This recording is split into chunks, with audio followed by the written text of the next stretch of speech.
So over the weekend, Sam Altman hit us with two interesting updates.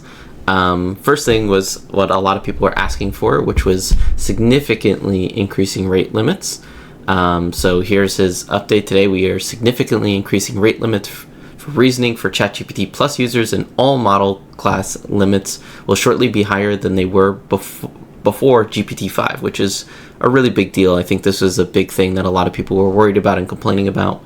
We'll also shortly make a UI change to indicate which model is working, which is really nice to know, especially considering how GPT-5 works, where it's routing us to different models. So it's nice to know which one is actually going to be doing the work behind the scenes and not just guessing that, hey, this is the high thinking model versus the low thinking model.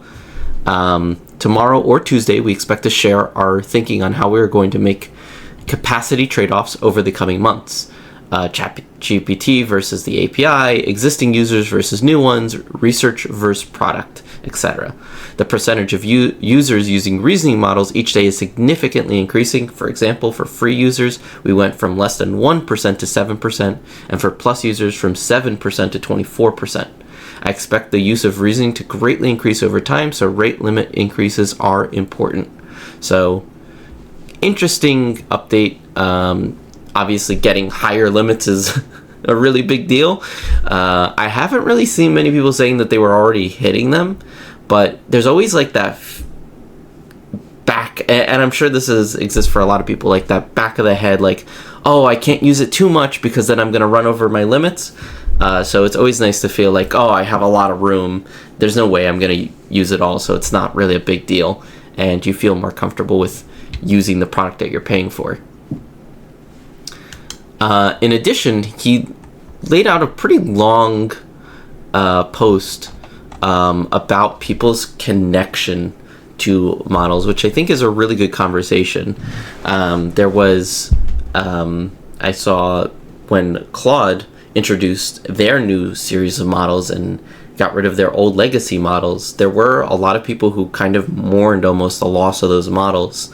They had grown a little attached, and this was definitely seen with the rollout of GPT-5, that a lot of people had mourned the loss of 4.0 and a lot of the previous models. And I know that there was definitely a strong connection with a lot of them. If you've worked a lot with them, you understand how they kind of work, versus when you bring a new model into place, things kind of work a little differently.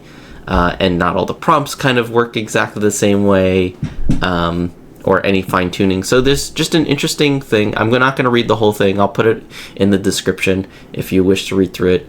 But essentially talking about sort of the risks that are associated with, connections to different models and how people are reacting. And I definitely saw, like, for instance, in some of the comments, and I had seen some posts of this previously, posts like this one, about how people are deeply connected to that model and had gotten really upset when they weren't able to access it anymore, such as this user on Reddit. Anyways, that's all the updates for now.